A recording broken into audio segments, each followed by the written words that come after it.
One welcome to N D nursing coaching. तुमच्या सर्वांचं N D nursing कोचिंगमध्ये हार्दिक स्वागत आहे. तर आज आपण DHS महाराष्ट्र स्टाफ नर्स या पदासाठी जी होणारी परीक्षा आहे यासाठी एक अत्यंत महत्त्वाचा सराव पेपर आपण सॉल्व करणार आहे. प्रश्न 100 आहेत.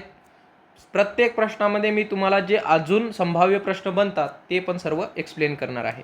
जर तुम्हाला व्हिडिओ आवडला तर कृपया व्हिडिओला लाईक करायचं आहे आणि तुमच्या मित्रांना पण शेअर करायचं आहे. तर चला स्टार्ट करूया. प्रश्न क्रमांक 1. Which of the following action would a nurse take first when caring for a patient experiencing cardiac arrest. Okay, जर एखाद्या पेशंटला कार्डियाक अरेस्ट आला तर सगळ्यात पहिली नर्सिंगची ॲक्शन काय असणार आहे? ऑप्शन 4 आहेत आपल्याकडे. फर्स्ट आहे इनिशिएट कार्डियाक मॉनिटरिंग, दुसरा आहे प्रोव्हाइड इंट्राव्हिनस ॲक्सेस, तिसरा आहे इस्टॅब्लिश ओपन एअरवे आणि चौथा आहे ऑप्टेन अ पल्स ऑक्सिमेट्री रीडिंग. तर ज्या वेळेस कधी पण आपण BLSची म्हणजे बेसिक लाईफ सपोर्ट ज्यावेळेस आपल्याला द्यायचा असतो त्यावेळेस आपण सगळ्यात मोठी प्रायोरिटी किंवा फर्स्ट प्रायोरिटी आपण ही open the airway. Okay, airway ABC. Okay, airway breathing circulation हे पहिलं होतं. ओके, पहिले काय होतं BLSमध्ये ABC एअरवे ब्रीदिंग सर्क्युलेशन. आता काय आहे तर CAB आहे, कॅब आहे. म्हणजे सगळ्यात मोठी प्रायोरिटी आपण सर्क्युलेशनला देतो. ओके, क्लिअर आहे सर्वांना? ओके, तर आपल्या ह्या प्रश्नाचं करेक्ट उत्तर असणार आहे ऑप्शन 3. ओके, तर BLSमध्ये काही स्टेप्स आहेत. ओके, त्या स्टेप्स आपल्याला सगळ्यात पहिला समजायला पाहिजे. फॉर एक्झाम्पल, जर एखादा पेशंट तुमच्या समोर अचानक कोलॅप्स झाला तर आपण काय करणार? जर हा पेशंट रस्त्याच्या मध्ये असेल तर सगळ्यात पहिली नर्सिंग ॲक्शन असणार आहे किंवा कोणीही जो अशिक्षित सुद्धा आहे त्याला बेसिक लाईफ सपोर्ट जर करायचा असेल तर सगळ्यात पहिलं असतं सीन सेफ्टी. काय करायचं आहे आपल्याला? पहिले सीन सेफ्टी. जर हा पेशंट रस्त्याच्या मध्ये पडला, ओके, तर आणि दुसरी गाडी येऊन आपल्याला पण सोबत घेऊन जाईल, त्याच्यामुळं सगळ्यात पहिलं त्या पेशंटला रस्त्याच्या साईडला घ्यायचं आहे. ओके, म्हणजे त्याला म्हणतो आपण सीन सेफ्टी. ठीक आहे, त्यानंतर काय करायचं आहे? दुसरी ॲक्शन, ही पहिली ॲक्शन झाली आपली. दुसरी ॲक्शन असणार आहे check the response. Okay, response check करायचा आहे. जर तो अनरिस्पॉन्सिव्ह असेल तर ओपन द एअरवे. ओके, त्यामुळं आपल्या ह्या प्रश्नाचं उत्तर काय होतं की फर्स्ट प्रायोरिटी ओपन एअरवे करायचा आहे. ओके, आपण रिस्पॉन्स चेक केला. त्यानंतर आपण पेशंटला जर ब्रीदिंग सर्क्युलेशन वगैरे नसेल, इफ अनरेस्पॉन्सिव्ह, तर आपल्याला इमिजिएटली आपल्याला चेस्ट कंप्रेशन स्टार्ट करायचे आहेत. ओके, चेस्ट कंप्रेशन स्टार्ट करायचे आहेत. ओके, आणि ज्या वेळेस पेशंटला ब्रीदिंग आणि सर्क्युलेशन वापस येईल, ओके, त्यानंतर लास्टला पेशंटला आपल्याला काय करायचं आहे? रिकव्हरी पोझिशन द्यायची आहे. ओके, तर ही रिकव्हरी पोझिशन आपल्या आत्ताच्या नॉर्सेटच्या पेपरमध्ये विचारली गेली होती. ओके, तर अशा प्रकारे रिकव्हरी पोझिशन द्यायची आहे. ओके, समजलं तुम्हाला? तर आपल्या प्रश्नामध्ये विचारलं होतं की जर एखादा पेशंट अनरेस्पॉन्सिव्ह झाला तर सगळ्यात पहिली आपली ॲक्शन असणार आहे open the airway. Okay, clear? चला दुसरा प्रश्न घेऊया. Which of the following manifestation would a nurse expect to identify when assessing a patient who has atrial fibrillation. Fibrillation म्हणजे काय? तर फिब्रिलेशन जर तुम्हाला समजायचं असेल तर जशी थंडी वाजते तर थंडी वाजल्यानंतर आपलं काय होतं?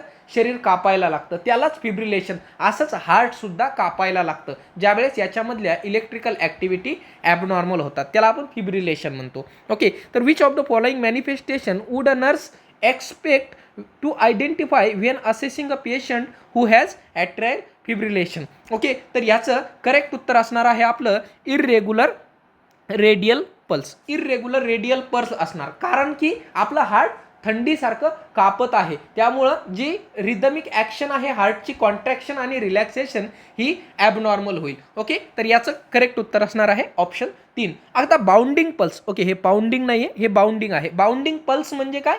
बाउंडिंग हेडेक म्हणजे काय? तर बाउंडिंग हेडेक म्हणजे ज्यावेळेस आपलं डोकं ठणठणायला लागतं. ओके, हे कशामुळे होतं? तर हे मुख्यतः जर BP इन्क्रीज झाला, ओके, किंवा आपल्या ब्लडचा व्हॉल्यूम जर इन्क्रीज झाला तर त्यावेळेस आपल्याला बाउंडिंग हेडेक होत असतं. ओके, व्हिज्युअल डिस्टर्बन्स हा आपला फर्स्ट साईन आहे. ओके, इम्पॉर्टंट प्रश्न. फर्स्ट साईन आहे इन्क्रीज ICPचा, इंट्राक्रॅनियल प्रेशर ज्यावेळेस वाढतं तर त्याचा फर्स्ट साईन आहे व्हिज्युअल डिस्टर्बन्स. आता जर ICPच्या बद्दल माहिती पाहिजे तर ICPची नॉर्मल रेंज आहे, 5 ते 15 mm of Hg. ओके, 5 ते 15 mm of Hg. चला पुढचा प्रश्न घेऊया. प्रश्न क्रमांक 3. When caring for a patient who is on a mechanical ventilator the nurse should monitor the patient for which of the following complication. आपला पेशंट मेकॅनिकल व्हेंटिलेटरवर आहे, तर अशा पेशंटला आपण कोणत्या कॉम्प्लिकेशनसाठी मॉनिटर करायचं आहे? तर याचं करेक्ट उत्तर असणार आहे ऑप्शन क्रमांक 3 न्यूमोथोरॅक्स. न्यूमोथोरॅक्स म्हणजे काय? न्यूमो म्हणजे हवा. ओके, न्यूमो म्हणजे हवा. थोरॅक्स म्हणजे आपली थोरॅसिक कॅव्हिटी. तर हवा भरणे, कुठल्या थोरॅसिक कॅव्हिटीमध्ये हवा भरणे, याला आपण न्यूमोथोरॅक्स म्हणतो. ओके, तर हा आपल्याला कॉम्प्लिकेशनसाठी मॉनिटर करायचं आहे. क्लिअर आहे सगळ्यांना? ओके, फ्लायल चेस्ट काय असतं? फ्लायल चेस्ट आपण कधी म्हणतो, तर ज्या वेळेस 2 or more consecutive ribs. Okay, consecutive. Okay, हे अत्यंत महत्त्वाचं आहे फ्लायल चेस्टसाठी. जे एखादा पेशंट जर ट्रॉमाचा पेशंट आला, तर त्याच्या एक साथ 2 किंवा अधिक रिब्स तुटलेल्या असतील आणि त्यावेळेस आपण त्याला काय म्हणतो? फ्लायल चेस्ट म्हणतो. क्लिअर आहे सगळ्यांना? क्लिअर आहे? Okay, pulmonary embolus. Okay, pulmonary embolus काय आहे? तर पल्मोनरी एम्बोलिझम हे मुख्यतः ज्यावेळेस लॉंग फॅट एम्बोलिझम होतं, ज्यावेळेस लॉंग बोनची सर्जरी होते. ओके, हे पल्मोनरी एम्बोलिझम ज्यावेळेस लॉंग बोनची सर्जरी होते, त्यावेळेस आपल्याला पेशंटमध्ये बघायला मिळतं. क्लिअर आहे? पुढचा प्रश्न घेऊया. प्रश्न क्रमांक 4. While a patient who has Hodgkin's disease. Hodgkin's disease माहीत आहे का सर्वांना? तर हॉडकिन्स डिसीजला काय म्हणतो आपण?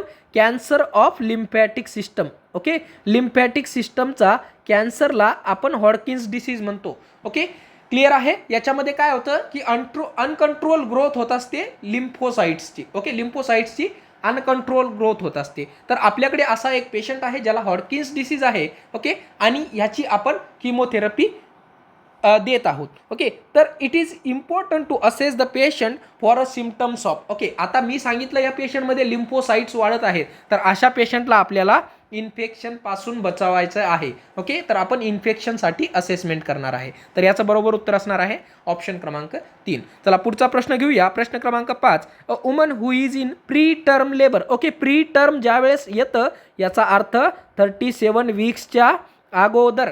37 वीक्सच्या अगोदर मदरला काय झालेला आहे? लेबर पेन स्टार्ट झालेला असते. त्याला म्हणतो आपण pre term labour. Is receiving magnesium sulphate. Magnesium sulphate घेत आहे, तर which of the following purpose. अशी मदर मॅग्नेशियम सल्फेट कशासाठी घेत असेल बरं? तर याचं करेक्ट उत्तर असणार आहे to control the uterine contraction pattern. Okay, uterine कॉन्ट्रॅक्शनचं पॅटर्न कंट्रोल करण्यासाठी ही मदर मॅग्नेशियम सल्फेट घेत आहे. मॅग्नेशियम सल्फेटचा केमिकल फॉर्म्युला काय आहे? माहिती असेल सर्वांना, MgSO4 म्हणतो आपण याला. ओके, MgSO4 म्हणतो. ओके, तर अशा पेशंटमध्ये आपण काय देतो? Magnesium sulphate to control the uterine pattern. Okay, आता एखाद्या पेशंटला to enhance fetal lung maturity. Okay, आता प्रीटर्म लेबर आहे. प्रीटर्म लेबर असल्यामुळे बेबीला जे लंग्स आहेत, जे बेबीचे जे लंग्स आहेत, हे मॅच्युअर होण्याचे चान्सेस कमी असतात. तर या ठिकाणी आपण काय करतो? मग आपण 2 रेजिमेन करतो. ओके, आपण 2 रेजिमेन करतो. कुठले कुठले? फिटल लंग मॅच्युरिटीसाठी एक तर आपण देतो ड्रग डेक्झामिथाझोन. ओके, डेक्झामिथाझोन किती देतो सर? तर डेक्झामिथाझोन आपण 6 mg देतो. डेक्झामिथाझोन 6 mg देतो, 4 डोसेसमध्ये देतो. किती? 4 डोसेस देतो, 12 आवर अपार्ट. ओके, 12 आवर अपार्ट. अत्यंत महत्त्वाचा प्रश्न, अत्यंत महत्त्वाचा. एवढे सगळे प्रश्न तुम्हाला परीक्षेत विचारले जाऊ शकतात. ओके, त्यानंतर आपलं दुसरं रेजिमेन बघूया. दुसरं रेजिमेन मी पहिला सांगितलं तुम्हाला ड्रग डेक्झामिथाझोन. डेक्झा जर नसेल तुमच्याकडे, बीटामिथाझोन द्या. बीटामिथाझोन द्या. बीटामिथाझोन किती द्यायचा आहे? तर जो हा आपण 6 mg दिला होता डेक्झा, याच्या डबल द्यायचा आहे 12 mg. आणि इथं जे 4 डोसेस दिले होते, याचे अर्धेच डोसेस करा. 2 डोसेस आणि sorry 24 hours apart. Okay, 24 hours apart. समजलं तुम्हाला? जर फिटसची लंग मॅच्युरिटी नसेल, 2 ड्रग आहेत, डेक्झामिथाझोन, बीटामिथाझोन. क्लिअर? चला पुढच्या प्रश्नाकडे वळूया. प्रश्न क्रमांक 6. When examine you client to detect the pallor where you would you expect to see pallor most evident in a person all of skin colour. Okay, जर तुम्हाला पेशंटचा पेलर बघायचा असेल, तर तुम्ही कुठं चेक करणार? ओके, तर याचं करेक्ट उत्तर असणार आहे ऑप्शन क्रमांक 1 कॉन्जंक्टिव्हा ऑर ओरल म्युकस मेम्ब्रेन. आपण पेशंटला काय सांगतो, जीभ दाखवा, डोळे बघतो आपण, लोअर कंजंक्टिव्हा बघतो पेशंटची आणि ओरल कॅव्हिटी बघत असतो. तर ही ओरल कॅव्हिटी जर पिंकिश असेल तर पेशंटला जो ऑक्सिजन सप्लाय आहे तो प्रॉपर होत आहे. क्लिअर आहे सर्वांना? क्लिअर आहे. ओके, पुढचा प्रश्न घेऊया. प्रश्न क्रमांक 7. The nurse is preparing to do a focus assessment of the abdomen. Okay, ॲब्डोमेनची फोकस असेसमेंट करत आहे on a assigned client. Which of the following is most important nurse to do prior to the examination. Okay, जेव्हा पण आपण पेशंटचं ॲब्डोमिनल examine करणार असो, कुठलाही पेशंट असो, तो पेशंट नॉर्मल पेशंट असो, तो मेल असो, फिमेल असो, लहान बाळ असो, अशा पेशंटला हमेशा ॲब्डोमिनल एक्झामिन करण्याच्या अगोदर आपण पेशंटला एम्प्टी द ब्लॅडर एम्प्टी करायला सांगायचं आहे. का बरं ब्लॅडर एम्प्टी करायला सांगायचं आहे? कारण की सर ज्यावेळेस आपलं ब्लॅडर भरलेलं असतं त्यावेळेस हे ब्लॅडर आपल्या इंटेस्टाईनला वरती पुश करतं, त्यामुळं त्या पेशंटला डिस्कम्फर्ट होण्याचे चान्सेस असतात. त्यामुळं पेशंटला ब्लॅडर एम्प्टी करायला सांगायचं आहे. क्लिअर आहे सर्वांना? क्लिअर आहे. Okay, place the patient in semi Fowler position. हे आपण रेस्पिरेटरी असेसमेंट करताना सेमी फाउलर पोझिशन द्यायची. क्लिअर? क्लिअर आहे. ओके, आणि तुम्ही पेशंटला ब्लॅडर एम्प्टी करायला सांगितले, पेशंटला कुठल्या पोझिशनमध्ये ठेवणार ज्यावेळेस तुम्हाला ॲब्डोमिनल असेसमेंट करायची आहे? तर पोझिशन ज्यावेळेस विचारतील तुम्हाला, पोझिशन जर विचारली तर पोझिशन असणार आपली डॉर्सल रिकम्बंट. डॉर्सल रिकम्बंट. मग डॉर्सल रिकम्बंट पोझिशन कशी असते? तर पेशंटला सुपाईन झोपायला सांगायचं आणि गुडघ्यामधून पाय मुडपायला सांगायचे. क्लिअर आहे. ओके, चला पुढचा प्रश्न घेऊया. प्रश्न क्रमांक 8. Which of the following client would be most at risk of hypothermia. कुठला पेशंट हायपोथर्मियाचा शिकार होण्याचे चान्सेस आहेत? तुमच्याकडे 4 ऑप्शन आहेत, तर याचं करेक्ट उत्तर असणार आहे ऑप्शन क्रमांक 4, ए 76 इयर ओल्ड पेशंट. ओके, आता याचं कारण काय असणार आहे? कारण सर हे जे 76 इयर ओल्डचे आजोबा आहेत, या आजोबामध्ये फॅट जे आहे, ओके, जे सबक्युटॅनियस फॅट आहे हे कमी आहे, म्हणून हे आजोबा आपले हायपोथर्मियाचा शिकार होण्याचे चान्सेस आहेत. ओके, तर अशा पेशंटला आपण हायपोथर्मियापासून बचावायचं आहे. ओके, हायपोथर्मिया हे जे टेम्परेचर रेग्युलेशन सेंटर कोण आहे आपलं? टेम्परेचर रेग्युलेट कोण करते आपल्या बॉडीमधला? तर आपलं याचं उत्तर असणार आहे हायपोथॅलामस. सगळ्यांना माहिती आहे हायपोथॅलामस. अत्यंत सोपा प्रश्न. हायपोथॅलामस नेहमी प्रश्न विचारले जातात. क्लिअर आहे. ओके, आणि अजून तुम्हाला पण माहिती असेल की जे न्यूबॉर्न आहेत, हे न्यूबॉर्न सुद्धा हायपोथर्मियाचे शिकार होतात. कारण का बरं? कारण की आपण जे आत्ता बघितलं, हे जे हायपोथॅलामस आहे, हे जे हायपोथॅलामस आहे हे न्यूबॉर्नमध्ये मॅच्युअर नसतं. त्यामुळं ह्या न्यूबॉर्नमध्ये नॉन शिवरिंग मेकॅनिझम असते. काय असते सर? Non shivering. म्हणजे आपण जसं आपल्याला थंडी वाजायला लागली की आपण कापत असतो, तर न्यूबॉर्न कापू शकत नाही. का? कारण की सर यांचं हायपोथॅलामस प्रॉपर डेव्हलप नाही आहे. क्लिअर आहे. चला पुढचा प्रश्न घेऊया. प्रश्न क्रमांक 9. You are ready to take the client's oral temperature.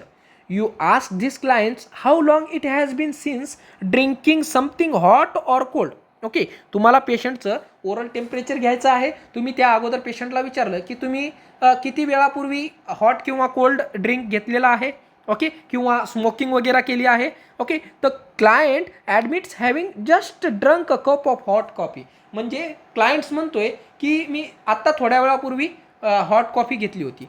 तर आपल्याला किती वेळ वाट बघायची आहे? तर याचं करेक्ट उत्तर असणार आहे ऑप्शन क्रमांक 4, आपण 30 मिनिटं वाट बघत असतो. पुढचा प्रश्न घेऊया. प्रश्न क्रमांक 10. ओके, प्रश्न क्रमांक 10 आहे आपला. The nurse find that a newborn has a mean systolic pressure. Okay, mean systolic प्रेशरलाच आपण मॅप म्हणतो. Okay, mean systolic pressure 75 mm of Hg. How would this blood pressure be described. Okay, ह्या blood प्रेशरला आपण कसं describe करू? Okay, तर हे ब्लड प्रेशर आपलं ॲक्च्युली नॉर्मल आहे. का बरं नॉर्मल आहे? कारण की सर आम्हाला नॉर्मल रेंज माहिती आहे 70 ते 110 mm ऑफ Hg हा आपला नॉर्मल मॅप असतो. आता मॅपचा काय इम्पॉर्टंट आहे? मॅप म्हणजे काय आहे? तर मीन आर्टेरियल प्रेशर, याला आपण मॅप म्हणत असतो. काय म्हणतो? मॅप. मीन आर्टेरियल प्रेशर म्हणजे आपल्या रक्तवाहिन्यामध्ये आपल्या ज्या आर्टरी आहेत, या आर्टरीमध्ये नॉर्मली रक्ताचं प्रेशर, ॲव्हरेज रक्ताचं प्रेशर किती असतं? तर हे 70 ते 110 असतं. आता याचा अर्थ काय? की आपल्या जे व्हायटल ऑर्गन आहेत, ह्या व्हायटल ऑर्गनला 70 ते 110 mm ऑफ Hg ह्या प्रेशरनी रक्तपुरवठा होत आहे. जर हा प्रेशर कमी झाला तर याचा अर्थ काय होईल की आपले जे व्हायटल ऑर्गन आहेत, जसं ब्रेन आहे, लिव्हर आहे, किडनी आहे, लंग्स आहेत, हार्ट आहे, हे जे व्हायटल ऑर्गन याला रक्तपुरवठा कमी होत आहे. तर हा मॅप याच्यासाठी महत्त्वाचा असतो. तर मॅप काढण्याचा एक फॉर्म्युला असतो. फॉर्म्युला माहिती आहे का कोणाला? तर ह्या मॅप काढण्याचा फॉर्म्युला असतो 2 × diastolic blood pressure plus systolic blood pressure divided by 3. हा मॅप काढण्याचा फॉर्म्युला अत्यंत महत्त्वाचा, तुम्हाला परीक्षेत विचारला जाऊ शकतो. चला, तर ह्याला आपण काय करणार आहे, जर 75 mm ऑफ FG असेल तर हा नॉर्मल आहे. क्लिअर. पुढचा प्रश्न घेऊया. प्रश्न क्रमांक 11. When assessing the client's hair, okay, क्लायंटचे हेअर असेस करताय, you are especially looking for a pediculosis capitis. Pediculosis capitis म्हणजे की डोक्यामध्ये उवा होणं. कॅपिटिस म्हणजे डोकं, ओके, कॅपिटिस म्हणजे डोकं. तर डोक्यामध्ये उवा होणं. If it is present which of the following sign, कोणचं sign will you most likely to find. Okay, तर अशा पेशंटमध्ये आपल्याला ओव्हर पार्टिकल मिळतील. ओके, ओव्हर पार्टिकल मिळतील. ओके, कसे ओव्हर पार्टिकल आपल्याला अशा पेशंटमध्ये मिळणार आहेत. पुढचा प्रश्न घेऊया. प्रश्न क्रमांक 12. A patient is admitted to the hospital with suspected acute pericarditis. Okay, ते पेरिकार्डायटिस आहे. To establish the presence of pericardial friction rub. Okay, the nurse listen to the patient's chest. Okay, आता आपला एक पेशंट आहे ज्याला पेरिकार्डायटिस आहे. तर अशा पेशंटमध्ये जे पेरिकार्डियल फ्रिक्शन रब आहे हे असेस करण्यासाठी आपल्याला काय बघायचे.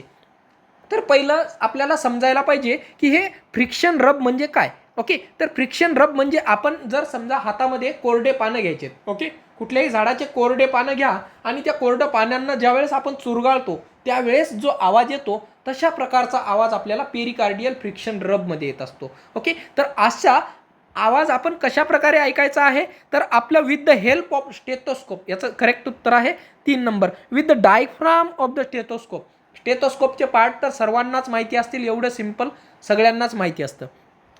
with the diaphragm of the stethoscope at the lower sternal bed of the chest. Okay, lower sternal bed of the chest आपण या ठिकाणी आपण पेरिकार्डियल फ्रिक्शन रब असेस करायचे आहे. पुढच्या प्रश्नाकडे वळूया. प्रश्न क्रमांक 13. The nurse is administering medication containing iron to the client. The nurse does some teaching about the iron medication. Which of the following statement will the nurse most need to make when instructing client about taking iron? जर कुठला patient oral iron घेत असेल तर अशा पेशंटमध्ये most commonly patient अचानक stop करतात आयरनच्या गोळ्या घ्यायच्या, कारण की त्यांचं जी लघवी आणि जी शी आहे ही ब्लॅक कलरची होते. ओके, अशामुळं पेशंट अचानकली हे मेडिकेशन घेण्याचं स्टॉप करतात. तर हे आपल्याला पहिलंच पेशंटला सांगायचं आहे की असं तुम्हाला होऊ शकतं. त्यामुळे याचं करेक्ट उत्तर असणार आहे ऑप्शन क्रमांक 2. Iron may cause your stool appear to be black in colour. युरिनमध्ये पण ब्लॅक किंवा ब्राउनिश कलर येऊ शकतो. क्लिअर आहे. तर याचं बरोबर उत्तर असणार आहे ऑप्शन क्रमांक 2. चला पुढचा प्रश्न घेऊया. प्रश्न क्रमांक 14. The position that maximise the nurse ability to assess the client's body symmetry is. Okay, आता पेशंटची बॉडीची सिमेंट्री असेस करण्यासाठी आपल्याला कुठली पोझिशन घ्यायला पाहिजे, तर आपण सिटिंग पोझिशनमध्ये बसायला पाहिजे. ओके, सिटिंग पोझिशनमध्ये आणि पेशंटच्या आय लेवलला बसायचं आहे. ओके, आय लेवलला हमेशा आय टू आय कॉन्टॅक्ट करायचा आहे, आय लेवलला बसायचं आहे आणि फेस टू फेस बसायचं आहे. त्यावेळेस आपण पेशंटची बॉडी सिमेंट्री असेस करू शकतो. ओके, या ठिकाणी सर्वांनी नोट करा, हा 15 आणि 16 क्रमांकाचा जो प्रश्न आहे हा थोडा प्रिंटिंगमध्ये मिस्टेक आहे. त्यानंतर आपण 17वा प्रश्न घेऊया डायरेक्ट. प्रश्न क्रमांक 17. The client receiving an intravenous infusion morphine sulphate. Okay, patient एक आपला मॉर्फिन सल्फेट घेत आहे. तर to begin experiencing respiratory rate जो आहे डिक्रीज आहे आणि युरिन आउटपुट डिक्रीज आहे.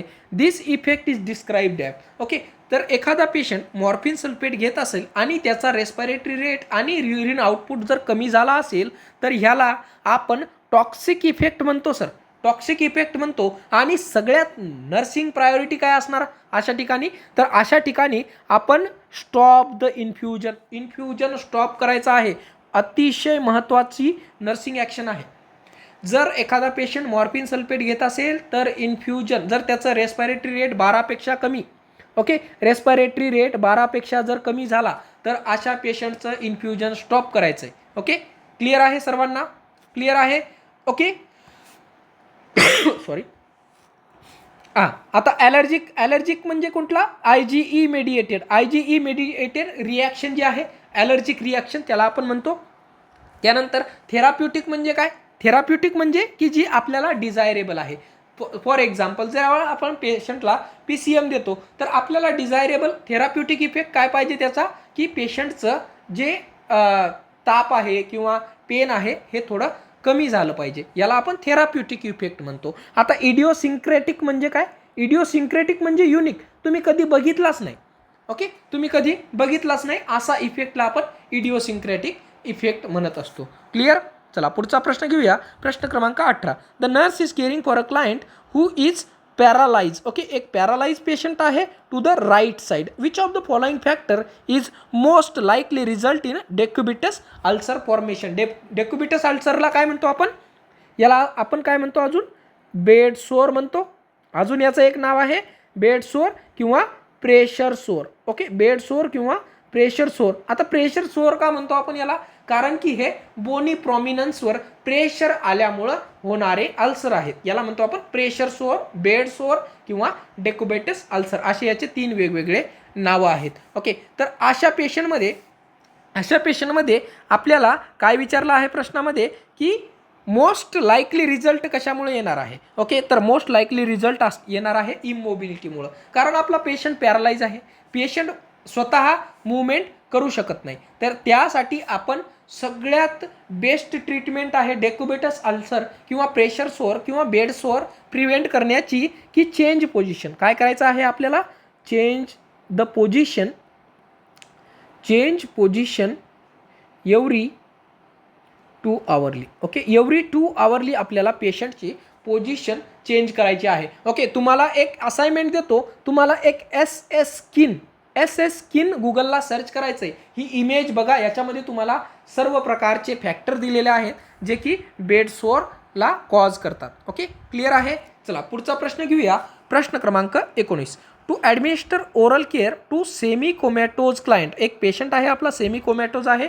The nurse should place the client in which of the following position. आपल्याला ओरल केअर करायची आहे पेशंट सेमी कोमॅटोज आहे, तर अशा पेशंटला आपण नेहमी साईड लाईन पोझिशनला द्यायचं आहे आणि head towards the nurse.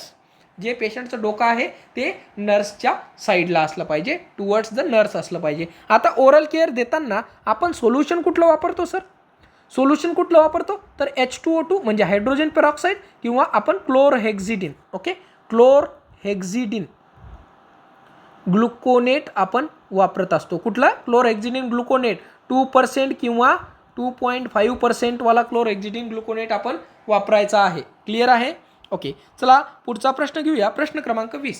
What type of immunity is transfer to the foetus through the placenta. Okay, मातेकडून बाळाला कुठल्या प्रकारची इम्युनिटी मिळते? ओके, यासाठी तुम्हाला थोडं कन्फ्युजन होत असते अशा प्रकारच्या प्रश्नामध्ये. तर त्यासाठी तुम्हाला 4 शब्द माहिती असायला पाहिजे. ॲक्टिव्ह, पॅसिव्ह, आर्टिफिशियल आणि नॅचरल. ओके, आता ॲक्टिव्हचा अर्थ काय? की ॲक्टिव्ह म्हणजे बाळ स्वतः घेतं. ओके, ॲक्टिव्ह म्हणजे काही स्वतः मेहनत करत आहे त्याच्यासाठी.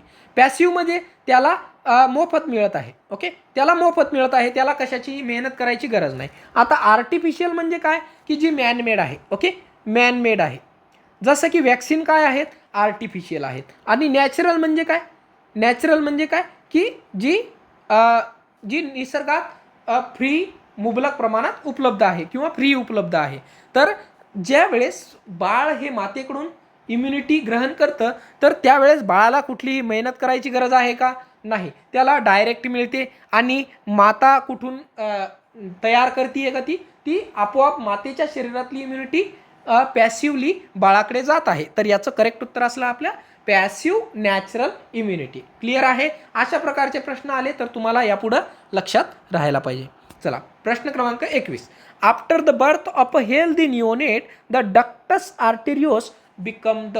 ओके, तुम्हाला फिटल सर्क्युलेशन माहिती आहे का सर्वांना? ओके, जर माहिती नसेल तर आपण फिटल सर्क्युलेशन थोड्या वेळाने बघणार आहे. ओके, तर जे डक्टस आर्टेरियोसस आहे हे आपलं आफ्टर द बर्थ हे डक्टस आर्टेरियोसस लिगामेंटम आर्टेरियोससमध्ये कन्वर्ट होत असतं. लिगामेंटम आर्टेरियोसस, हे लिगामेंटम आर्टेरियोसस आपल्या लिव्हरच्या ठिकाणी असते, लिव्हरच्या जवळ हे असते. आणि हे जे लिगामेंटम टेअर्स आहे, हे जे लिगामेंटम टेअर्स आहे ना, हे डक्टस वेनोससमध्ये कन्वर्ट होतं.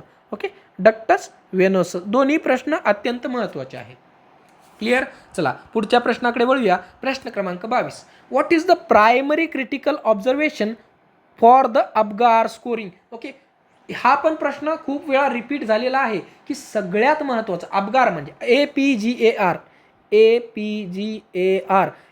ए म्हणजे ॲपिअरन्स, पी म्हणजे पल्स, जी म्हणजे ग्रिमेज, ए म्हणजे ॲक्टिव्हिटी आणि आर म्हणजे रेस्पायरेशन. ओके, इथं आर म्हणजे रेस्पायरेटरी रेट नव्हे. आपण अबगारमध्ये कधीही रेस्पायरेटरी रेट असेस करत नाही, आपण रेस्पायरेशन बघतो.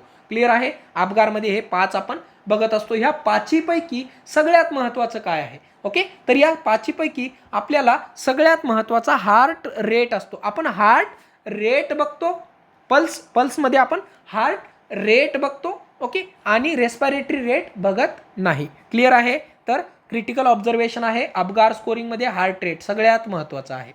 क्लिअर. रेस्पायरेटरी रेट आपण कधीच बघत नाही, कलर बघत असतो, रिफ्लेक्स पण बघत असतो. रिफ्लेक्स म्हणजे ग्रिमेस. ओके, ग्रिमेस म्हणजेच रिफ्लेक्स. क्लिअर. पुढचा प्रश्न, प्रश्न क्रमांक 23. At 10 hours of age an infant has a large amount of mucus become cyanotic. What should the nurse do first? Okay, एक पेशंट एक न्यूनेट जन्माला आला आहे, 10 घंट्यानंतर तो निळा पडायला लागला आहे, त्याला सायनोटिक झाला आहे, त्याला जो ऑक्सिजन पुरवठा आहे तो कमी होत आहे. तर आपल्याला पहिलं काय करायचं आहे? 4 ऑप्शन आहेत बघा, की पहिलं आपण ॲडमिनिस्टर ऑक्सिजन करणार, का पहिलं सक्शन करणार, का त्याचे बर्थ इव्हेंट रेकॉर्ड करणार, का नॅझोगॅस्ट्रिक ट्यूब इन्सर्ट करणार.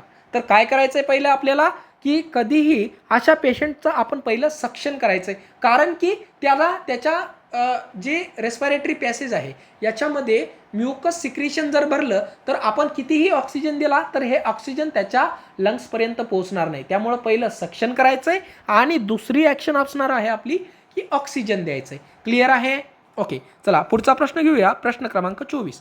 Which behaviour should the nurse recognise as the Moro reflex response? Okay, Moro reflex माहिती आहे का, की आपण पेशंट जो न्यूबॉर्न आहे या न्यूबॉर्नला सिटिंग पोझिशनमध्ये बसवतो. सिटिंग पोझिशनमध्ये बसवल्यानंतर अचानक न्यूबॉर्नला मागच्या साईडला सोडून देतो. ज्यावेळेस न्यूबॉर्न पडायचा प्रयत्न करतो तर त्याचे आपोआप त्याच्या हाताचं ॲबडक्शन अँड देन अडक्शन होत असतो. ओके, जर तुम्हाला माहिती नसेल तर एकदा गुगलला इमेज करा. ओके, इमेज बघून घ्या. मोरो रिफ्लेक्सची अत्यंत महत्त्वाचा प्रश्न आहे. ओके, काय करणार बच्चा?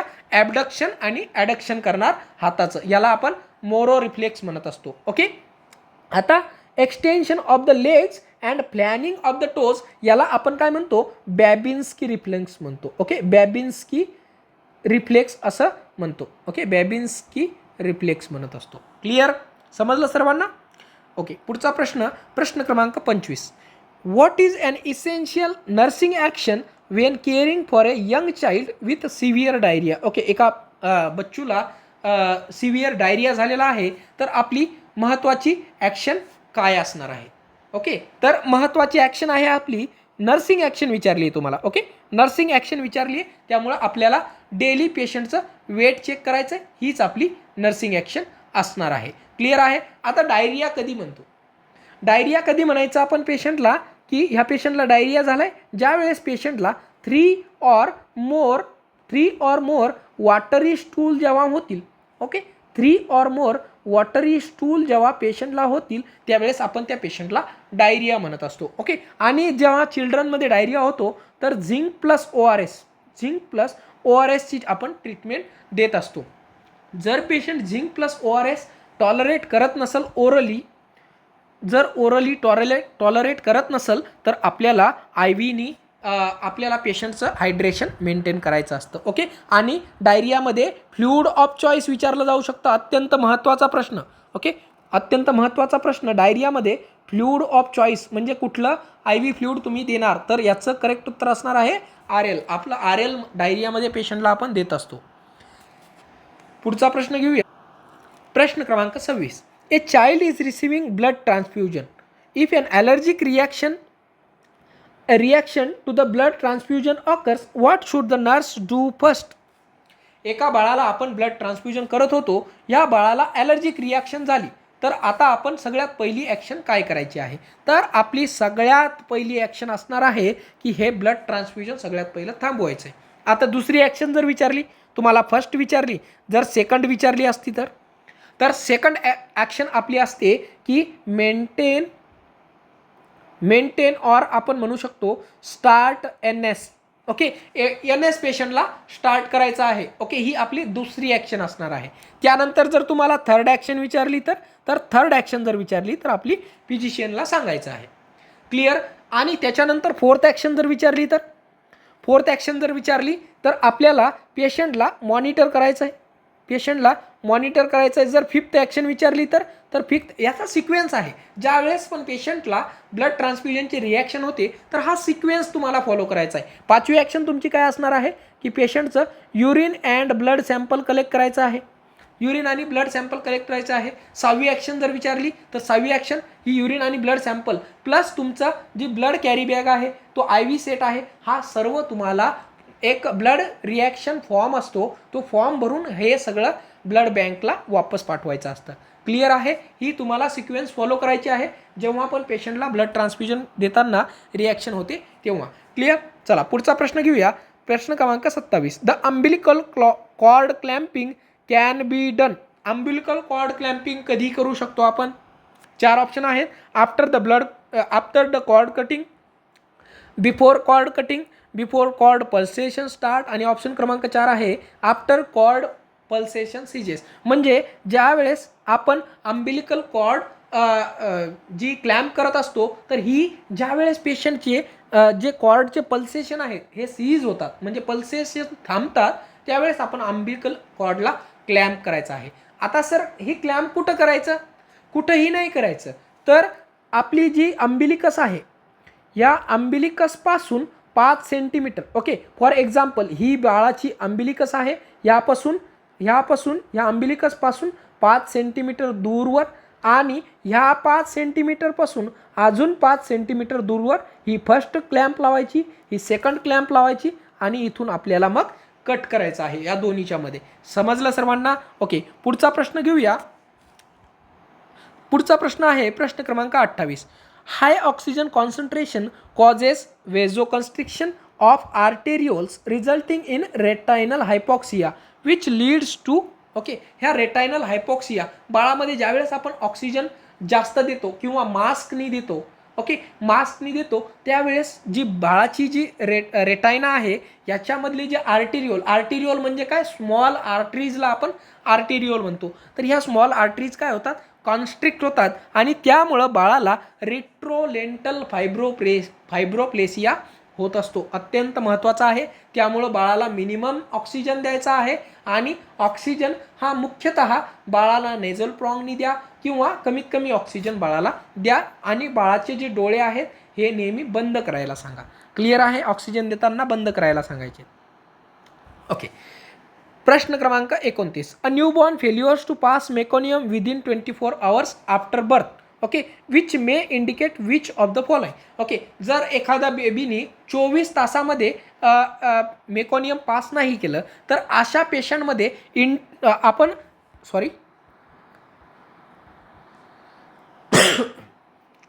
गँग्लिओनिक मेगाकोलॉन याला आपण हर्सप्रंग डिसीज सुद्धा म्हणत असतो, जर 24 hours मेकॉनियम पास नाही केलं तर. ओके, सिलियाक डिसीज काय आहे, तर coeliac disease gluten sensitivity, okay, ग्लुटीनची सेन्सिटिव्हिटी होणं याला आपण सिलियाक डिसीज म्हणतो. ॲब्डोमिनल वॉल डिफेक्टमध्ये तुम्हाला 2 प्रकारचे डिसीज लक्षात ठेवायचे आहेत.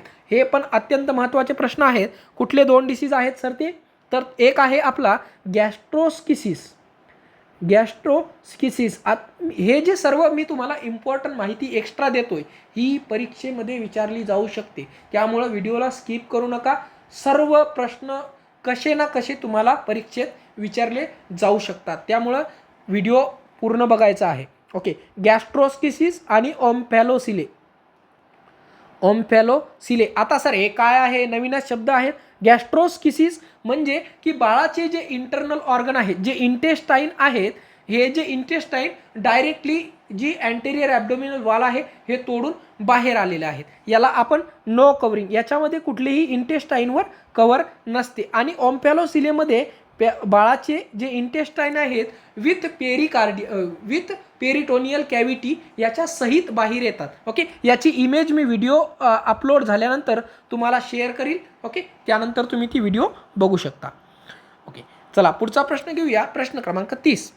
During foetoplacental circulation the shunt between two atria is called as. Okay, दोन अट्रायाच्या मध्ये. ओके, आपलं हार्टची डायग्राम सर्वांना माहिती असेल.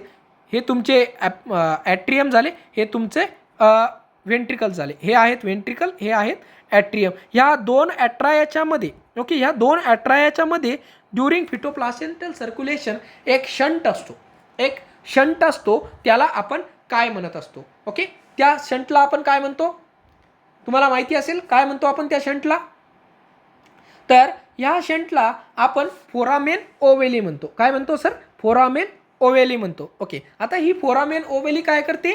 जो पण ऑक्सिजनेटेड ब्लड मातेकडून बाळाला येतो तो oxygenated blood directly left atrium, हे आहे लेफ्ट ॲट्रियम, हे आहे राईट ॲट्रियम, डायरेक्टली लेफ्ट ॲट्रियममध्ये पोहोचवण्याचं काम ह्या फोरामेन ओवली करत असतो. ओके, जर तुम्हाला फिटल सर्क्युलेशनची डायग्राम बघायची असेल तर आपण फिटल सर्क्युलेशनची डायग्राम बघूया. हे आहे फिटल सर्क्युलेशन. फिटल सर्क्युलेशनमध्ये हे जे दोन अट्राया आहेत तर या ठिकाणी तुम्हाला ही फोरामेन ओवली दिसत आहे. ओके, तर ह्या ठिकाणी ही अंबिलिकल कॉर्ड आहे. या अंबिलिकल कॉर्डमधून ह्या ज्या एक अंबिलिकस व्हेन आहे, ही जी अंबिलिकस लाल कलरची व्हेन दिसत आहे, यामधून अंबिलिकस व्हेनमधून मातेचा ऑक्सिजनेटेड O2 रिच ब्लड बाळाला जात असतो. या ठिकाणी तुम्हाला डक्टस व्हेनोसस दिसते. ओके, डक्टस व्हेनोससमधून हे जे ब्लड आहे हे इन्फेरियर व्हेना कॅवाद्वारा आपलं पहिलं राईट ॲट्रियममध्ये येतं. राईट ॲट्रियममधून हे एक इथं होल दाखवलेला आहे तुम्हाला, त्याला आपण फोरामेन ओवली म्हणतो. या फोरामेन ओवलीद्वारा हे जे ब्लड आहे ऑक्सिजनेटेड ब्लड हे डायरेक्टली, का बरं डायरेक्टली लेफ्ट ॲट्रियम कडे जात असतं? कारण की बाळाचे जे लंग्स आहेत हे मॅच्युअर आणि नॉन फंक्शनल असतात. ओके, ज्यावेळेस बाळ मातेच्या उदरामध्ये असतं तेव्हा हे जे लंग्स आहेत हे नॉन फंक्शनल असतात. बाळ ऑक्सिजन पुरवठा स्वतः घेऊ शकत नाही. त्यामुळं डायरेक्टली हे ब्लड जे ऑक्सिजनेटेड ब्लड आहे हे लेफ्ट ॲट्रियममध्ये येतं.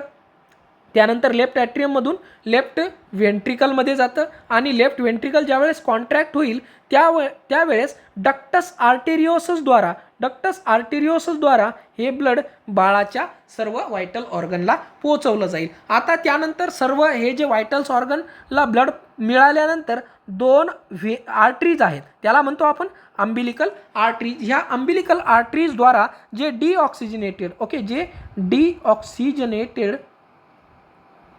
ब्लड आहे हे डिऑक्सिजनेटेड ब्लड वापस मातेकडे चाललं जातं. समजलं सर्वांना? अत्यंत सोपं आणि साध्या भाषेत आपण फिटल सर्क्युलेशन समजलं आहे. ओके, तर तुम्हाला एक विचारलं होतं की जो शंट आहे बिटवीन टू अट्राया, या शंटला आपण काय म्हणतो सर?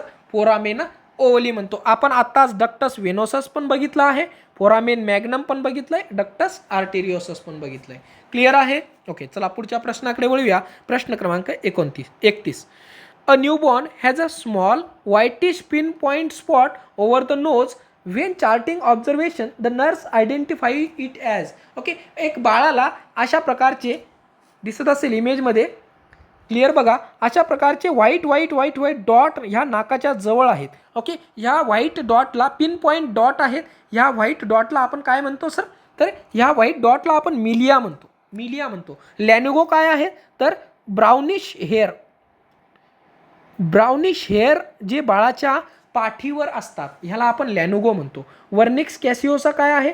तर एक चीजी प्रकारचा सबस्टन्स आहे जो की बाळाचं टेम्परेचर मेंटेन करण्यासाठी मदत करतो, त्याला आपण वर्निक्स कॅसिओसा म्हणतो. मॉंगोलियन स्पॉट एक ब्लूइश कलरचा स्पॉट असतो बाळाच्या सॅक्रल एरियावर.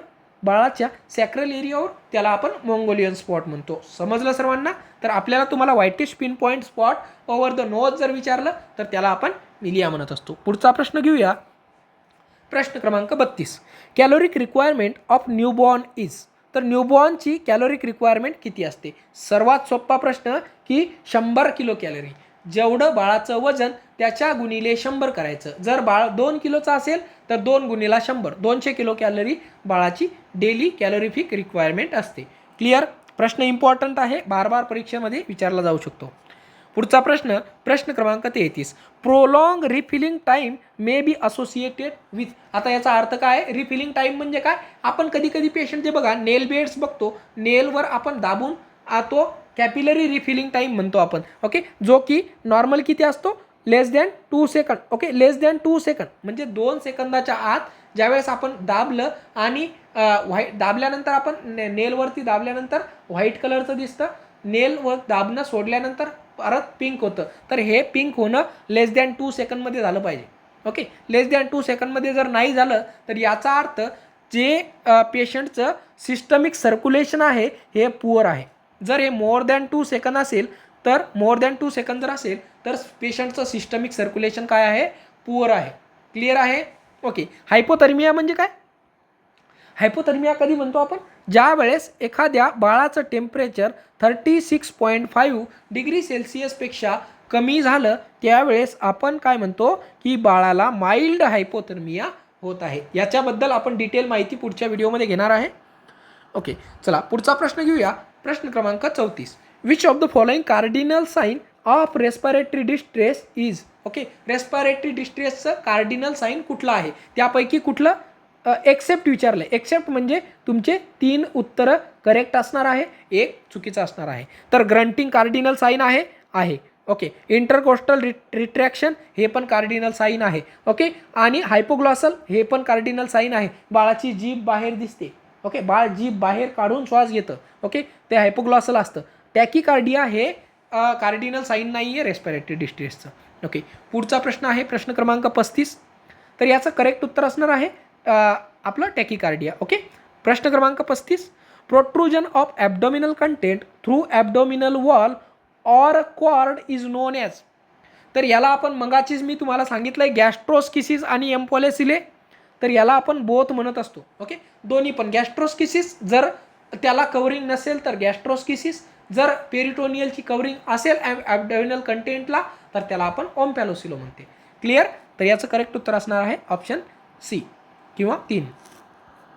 चला पुढचा प्रश्न घेऊया. प्रश्न क्रमांक 36. Following are the cardinal sign of respiratory distress. Repeat झालेला आहे प्रश्न. याचं बरोबर उत्तर असणार आहे टॅकिकार्डिया. ग्रंटिंग कार्डिनल साइन आहे, इंटरकोस्टल रिट्रॅक्शन पण कार्डिनल साइन आहे, पण तुम्हाला इथं एक्सेप्ट विचारलं होतं. सायनोसिस पण कार्डिनल साइन आहे रेस्पिरेटरी डिस्ट्रेसचं. क्लिअर? चला पुढचा प्रश्न घेऊया. प्रश्न क्रमांक 37. The WHO has declared India as polio free. Polio free कधी इंडिया झाला? तर याचं करेक्ट उत्तर असणार आहे ऑप्शन क्रमांक 2. 24 मार्च 2014ला आपण पोलिओ फ्री झालेलो आहे. ओके, कधी? 24 मार्च 2014. पुढचा प्रश्न, प्रश्न क्रमांक 38. Weight is assess to know. Okay, आपण वेट का बरं असेस करतो? तर आपल्याला पेशंटची ग्रोथ मॉनिटर करायची आहे. डेव्हलपमेंट मॉनिटर करण्यासाठी आपण काय बघतो? तर आपण माइलस्टोन बघतो सर. डेव्हलपमेंट असेस करण्यासाठी माइलस्टोन बघतो. BMI कशासाठी बघतो सर? BMI कशासाठी बघतो? तर पेशंटचं न्यूट्रिशनल स्टेटस बघण्यासाठी BMI बघतो. BMIचा फॉर्म्युला काय आहे? तर weight in KG divided by height in metre square हा BMIचा फॉर्म्युला आहे. सर्वांना माहिती असेल. चला पुढचा प्रश्न, प्रश्न क्रमांक 39. Richest source of vitamin C. अतिशय सोपा, नेहमी विचारला जाणारा प्रश्न. रिचेस्ट सोर्स जर विचारलं तुम्हाला तर याचं करेक्ट उत्तर असणार आहे आमला. ओके, याचं करेक्ट उत्तर असणार आहे आमला. ओके सॉरी, आमलालाच आपण इंडियन गूसबेरी म्हणतो. काय म्हणतो सर? इंडियन गूसबेरी हे त्याचं सायंटिफिक नाव आहे. ओके, सायंटिफिक नाव आहे आमलाचं, इंडियन गूसबेरी. चला पुढचा प्रश्न घेऊया. प्रश्न क्रमांक 40. Vitamin D is called as. Vitamin डीला काय म्हणतो आपण? विटॅमिन डीला काय म्हणतो, दुसऱ्या नावाने कुठल्या ओळखलं जातं, तर कॅल्सिफेरॉल. कॅल्सिफेरॉल म्हणतो आपण विटॅमिन डीला. टोकोफेरॉल कशाला म्हणतात, तर विटॅमिन ईला आपण टोकोफेरॉल म्हणतो. कोलेस्ट्रॉलला कोलेस्ट्रॉल म्हणतात. ओके. वॉटर सोल्युबल विटॅमिन कुठले आहे, तर जे all B complex vitamin. Okay. जे बी विटॅमिन आहेत त्याला आपण वॉटर सोल्युबल विटॅमिन म्हणत असतो. चला पुढचा प्रश्न, प्रश्न क्रमांक 41. राष्ट्रसंत तुकडोजी महाराज विद्यापीठ कोठे आहे, तर हे राष्ट्रसंत तुकडोजी महाराज विद्यापीठ नागपूर येथे आहे. ओके. प्रश्न क्रमांक 42. नेत्रबिंगामुळे तयार झालेली प्रतिमा डोळ्याच्या या भागावर उमटते त्याला आपण दृष्टीपटल म्हणतो. ओके.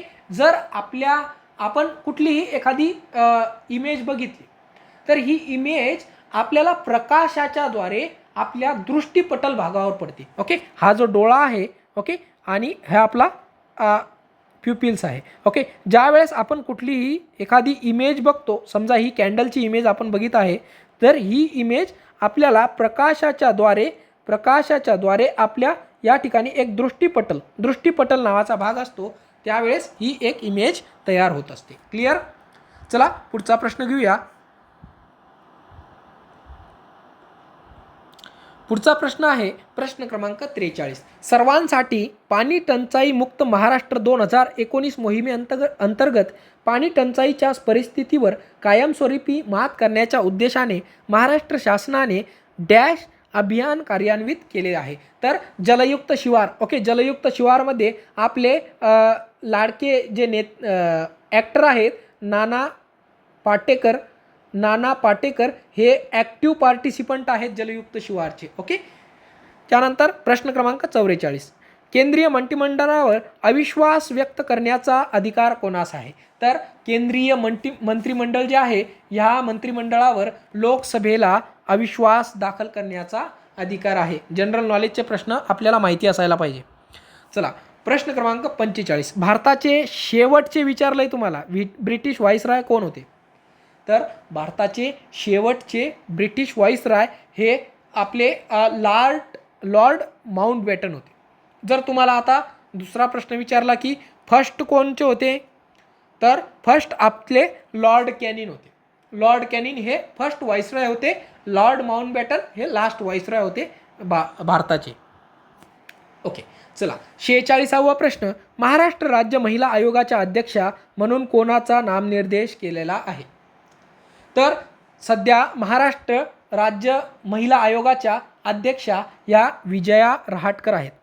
ओके. यांच्या अगोदर ज्या आहेत रजनी सावंत होत्या. ओके. रजनी सावंत ह्या महाराष्ट्र राज्य महिला आयोगाच्या अध्यक्षा होत्या. आता ही महाराष्ट्र राज्य महिला आयोग याची स्थापना कधी झाली, हा पण प्रश्न बनू शकतो. बरोबर आहे. तर याची स्थापना 25 जानेवारी 1993 रोजी महाराष्ट्र राज्य महिला आयोगाची स्थापना झाली होती. चला पुढचा प्रश्न घेऊया. प्रश्न क्रमांक 47. सन 2011च्या जनगणनेच्या प्राथमिक निष्कर्षाद्वारे महाराष्ट्रातील सर्वात कमी साक्षरता असणारा जिल्हा कुठला आहे. तुम्हाला जिल्हा विचारले, जर जिल्हा विचारलं तर तुमचं करेक्ट उत्तर असणार आहे नंदुरबार. नंदुरबार हा सर्वात कमी साक्षरता असणारा जिल्हा आहे 2011च्या गणनेनुसार. अजून 2021ची गणना व्हायची आहे. त्याचा रिपोर्ट जर ज्यावेळेस गणना होईल त्यावेळेस हे अपडेट झाल्या जाईल. ओके. चला पुढचा प्रश्न घेऊया. पितळ हे संमिश्र कशापासून तयार करतात, तर पितळ कशापासून तयार होते सर्वांना माहिती असेल. तांबे आणि जस्तला जेव्हा एकत्र करून त्याला तपवलं जातं, तो जेव्हा एक धातू तयार होतो त्याला आपण पितळ म्हणतो. ओके. तर पितळ काय आहे, एक संमिश्र धातू आहे. ओके. काय आहे, संमिश्र धातू आहे. प्रश्न क्रमांक 49. महाराष्ट्राच्या वायव्येस कोणचे राज्य आहे, तर ह्याच्या अगोदर हे समजायच्या अगोदर आपल्याला महाराष्ट्राचा नकाशा बघायला पाहिजे. तर हा महाराष्ट्राचा आपला भारताचा नकाशा आहे. हे आपलं महाराष्ट्र राज्य आहे. ओके. हे महाराष्ट्र राज्य आहे. आता तुम्हाला विचारलंय वायव्य दिशा कुठली आहे, तर ही वायव्य दिशा आहे. महाराष्ट्राच्या वायव्येस गुजरात राज्य आहे. ओके. गुजरात राज्य आहे. उत्तरेस कोणचं आहे, उत्तरेस मध्य प्रदेश आहे. दक्षिणेस कुठला आहे, दक्षिणेस कर्नाटक आहे. ओके. पूर्वेस कुठला आहे, छत्तीसगड. ओके. पश्चिमेस कुठला आहे, गोवा. तर असा मॅप आपल्याला लक्षात ठेवायचा आहे. तर तुम्हाला विचारलं होतं वायव्येस, तर आपलं बरोबर उत्तर असणार आहे गुजरात आहे. चला पुढचा प्रश्न घेऊया. प्रश्न क्रमांक 50. भारतातील या पर्वतास निळा पर्वत म्हणून ओळखले जाते. तर निलगिरी या पर्वतास आपण निळा पर्वत म्हणत असतो. ओके. तर व्हिडिओ थोडासा लांब होत आहे, त्यामुळं आपण व्हिडिओचा पार्ट 2 घेऊया. कोणीही व्हिडिओचा पार्ट 2 बघायला विसरू नका. असेच प्रश्न, अतिशय महत्त्वाचे प्रश्न, यातून बहुतेक प्रश्न रिपीट होण्याचे चान्सेस असतात. ओके. तर आपण पार्ट 2 मध्ये राहिलेले 50 प्रश्न कव्हर करणार आहे. तर सर्वांनी पार्ट 2ला पण बघायचा आहे. जर तुम्हाला खरंच व्हिडिओ आवडला तर तुमच्या मित्रांना शेअर करा. व्हिडिओ इन्फॉर्मेटिव्ह असला तर कृपया व्हिडिओला लाईक करा. धन्यवाद.